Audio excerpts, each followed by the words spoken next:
Hola, mi nombre es Eduardo Bárcena Nieto y en este video voy a hablar acerca de la Declaración Universal de los Derechos Humanos. Esta declaración es un documento elaborado por representantes de todas las regiones del mundo y fue proclamada el 10 de diciembre de 1948 por la Asamblea General de las Naciones Unidas. La declaración contiene los 30 derechos humanos fundamentales que deben ser respetados y protegidos en todo el mundo, y aquí yo voy a hablar de los tres derechos que me llamaron más la atención, que son el artículo 7, el número 14 y el 26. El artículo 7 dice lo siguiente: todos son iguales ante la ley y tienen, sin distinción, derecho a igual protección de la ley. Todos tienen derecho a igual protección contra toda discriminación que infrinja esta declaración y contra toda provocación a tal discriminación. El asesinato de Paola Buenrostro es un claro ejemplo de la violación a este derecho y sucedió el 24 de septiembre de 2016 en la Ciudad de México. Paola fue una mujer trans de 24 años que vivía del trabajo sexual y fue asesinada por un hombre que presuntamente quería contratar sus servicios, pero terminó disparándole. Kenia Cuevas, amiga y compañera de trabajo de Paola, fue testigo del delito y tuvo que esperar 48 horas para que se le diera el permiso para ingresar a la audiencia que el gobierno de la Ciudad de México había preparado para el caso. Pero fue obligada a salir para empezar por no ser familiar directo de Paola y además por ser trabajadora sexual. Recordemos que en esa época todas las mujeres y los hombres que se vistieran como normalmente lo hacen las personas del sexo opuesto eran perseguidos por la ley. Eh, el asesino fue puesto en libertad y obviamente Kenia tuvo que tomar acción.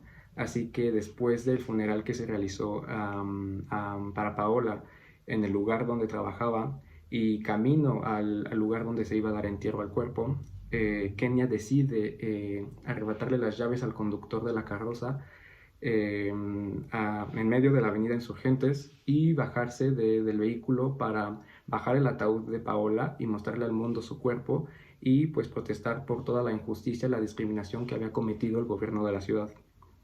Desde ese entonces Kenia empezó a luchar por la visibilidad y la búsqueda de justicia para todas sus compañeras asesinadas y se convierte en una activista que pues, busca la justicia y es defensora de los derechos humanos. Consiguió que el transfeminicidio de Paola fuera el primer caso reconocido como transfeminicidio por la Comisión de Derechos Humanos de la Ciudad de México y es fundadora de la Asociación Civil de la Casa de las Muñecas Tiresias y de la Casa Hogar Paola Buenrostro, que es el primer hogar para mujeres trans en México. El gobierno giró una orden de aprehensión en contra del asesino a los 17 días de haberlo dejado en libertad, pero hasta la fecha no la han ejecutado y el hombre sigue libre.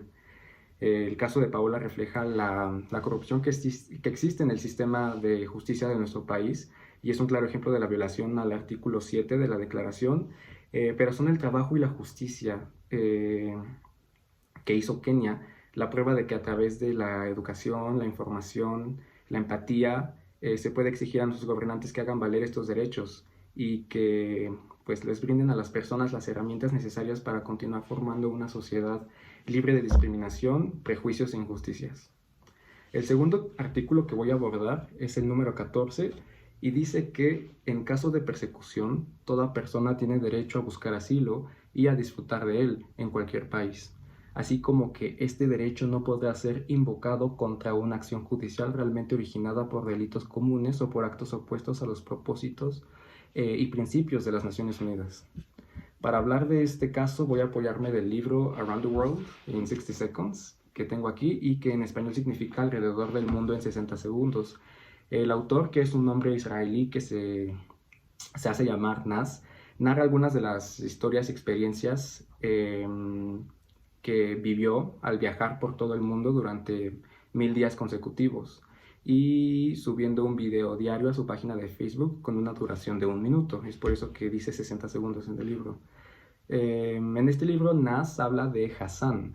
Hassan es un hombre sirio que emigró a los Emiratos Árabes Unidos para trabajar, pero principalmente para escapar de su país y poder evitar realizar el servicio militar.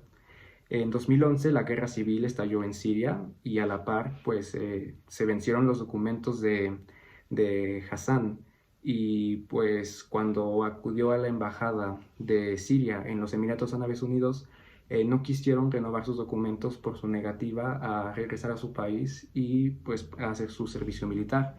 Entonces, este hombre pasó 6 años de su vida escondiéndose en este país hasta que en 2017 fue detenido por las autoridades y fue deportado a un centro de retención en Malasia. En ese país, Hassan recibió una visa de turista y bueno, pues ahorró el dinero suficiente para poder comprar un vuelo a Ecuador. Pero cuando estaba a punto de abordar el avión para ir para allá, la aerolínea lo detuvo y no lo dejó ingresar. Entonces intentó después de esto viajar a Camboya. Y llegando a Camboya, las autoridades de ese país le quitaron su pasaporte y lo regresaron a Malasia. Ya estando en el aeropuerto de Malasia, bueno, pues no podía salir de ahí porque ya se le había terminado su visado, entonces no podía ingresar legalmente al país y tampoco podía salir de él porque ya no contaba con su pasaporte. Hassan vivió más de 6 meses como prisionero en el aeropuerto y este aeropuerto era el aeropuerto internacional de Kuala Lumpur, que es la capital de Malasia, y él dormía en el suelo y vivía de la comida que le daban los pasajeros o los trabajadores o las sobras de la comida de los vuelos y tenía que asearse usando el agua de los sanitarios del aeropuerto.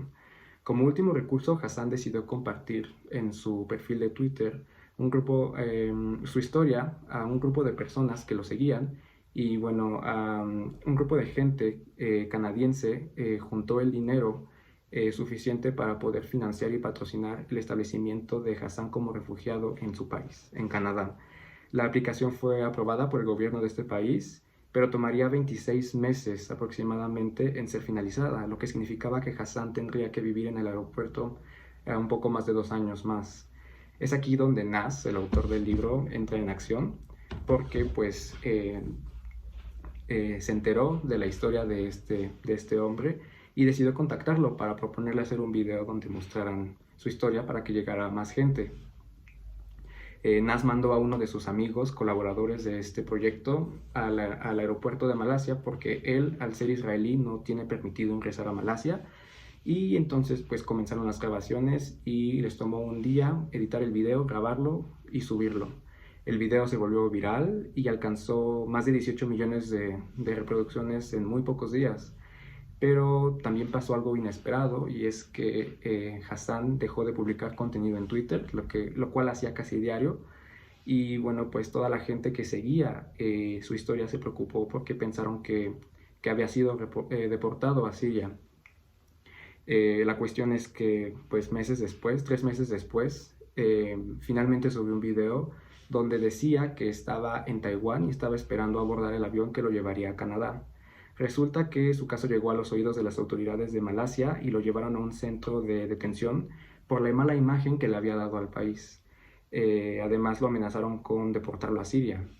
De alguna manera, las autoridades de Canadá se enteraron de esta situación y decidieron acelerar el proceso de asilo de Hassan, preocupados por su seguridad. Y bueno, pues viajó a Canadá y fue recibido por amigos, seguidores, patrocinadores y pues por la prensa. Esta es la historia de una persona que, como muchas otras, sufren por negarse a ser parte de una guerra en la que no creen y pues la que no pidieron. Pero fue muchísima la gente que lo decidió apoyar y actuar a su favor. Y yo creo que tenemos el poder de cambiar muchísimas cosas, de salvar vidas y de hacer que los derechos de los demás sean respetados. Podemos venir de distintos lugares y hablar distintas lenguas, pero todos somos humanos y debemos apoyar a quienes necesitan de nuestra ayuda, exigiendo a nuestros gobiernos que se preocupen por las vidas humanas antes que por cualquier tipo de cuestión sociopolítica. El último artículo es el 26 y dice lo siguiente: toda persona tiene derecho a la educación. La educación debe ser gratuita, al menos en lo concerniente a la instrucción elemental y fundamental. La instrucción elemental será obligatoria. La instrucción técnica y profesional habrá de ser generalizada. El acceso a los estudios superiores será igual para todos, en función de los méritos respectivos. La educación tendrá por objeto el pleno desarrollo de la personalidad humana y el fortalecimiento del respeto a los derechos humanos y a las libertades fundamentales. Favorecerá la comprensión, la tolerancia y la amistad entre todas las naciones y todos los grupos étnicos o religiosos, y promoverá el desarrollo de las actividades de las Naciones Unidas para el mantenimiento de la paz. Por último, establece que los padres tendrán derecho preferente a escoger el tipo de educación que habrá de darse a sus hijos. En muchos lugares la educación es un lujo que no todas las personas pueden permitirse, y Malala Yousafzai hizo todo lo que estuvo en sus manos para cambiar esta situación. Malala es una mujer pakistaní que es reconocida por su activismo a favor de los derechos civiles y de los niños y por haber saltado a la fama después de ser atacada con un arma de fuego a los 15 años. Malala vivía en el valle del río Swat, al noreste de Pakistán, donde el régimen talibán había prohibido la asistencia a la escuela de todas las niñas. A principios de 2009, Malala decidió escribir un blog para la BBC, donde pues básicamente de manera anónima detallaba su vida bajo la ocupación de los talibanes y sus intentos de tomar el control del valle donde vivía, así como sus puntos de vista sobre la promoción de la educación para las mujeres. Tiempo después de todo este asunto del blog, un periodista del New York Times rodó un documental sobre la vida de Malala, en el cual mostraba cómo el ejército pues intervino en la región, y debido a esto Malala aumentó muchísimo en popularidad y empezó a dar entrevistas a prensa escrita y a medios de televisión. En la tarde del 9 de octubre de 2012, cuando Malala regresaba a casa de la escuela, en el autobús escolar, un hombre se subió con un arma y preguntó por ella. Después le apuntó y le disparó 3 veces. En los días posteriores al ataque, Malala permaneció inconsciente y en un estado muy crítico, pero pues más tarde su condición mejoró afortunadamente y pudo ser transferida a un hospital en Inglaterra para recibir rehabilitación intensiva. Después de su recuperación, Malala anunció de manera pública que iba a crear un fondo de apoyo para la educación en su país, y además escribió un libro en el que pues hablaba de su vida antes y después del ataque que recibió, y recibió además después el Premio Nobel de la Paz en 2014 por su lucha en beneficio de la educación y la defensa de los derechos de los niños y sobre todo de las mujeres. Todas estas historias, aunque son dignas de admirar, pueden ser catalogadas como anomalías del sistema, porque los casos de estas personas son verídicos, pero en la realidad no todos luchamos de la misma manera a favor de la justicia, porque no todos vivimos en igualdad de condiciones y no todos hemos pasado por las mismas experiencias.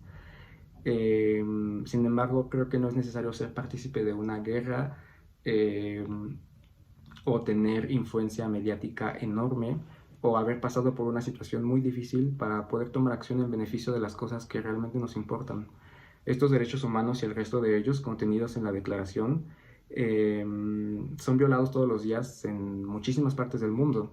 Y a pesar de que somos personas normales y de que no tenemos el poder de inducir el cambio, como tal vez lo tienen todas las personas y los personajes de los que hablé en este video, sí que podemos contribuir al progreso social, siendo honestos, respetuosos, buenas personas y denunciando los atropellos de los que seamos testigos.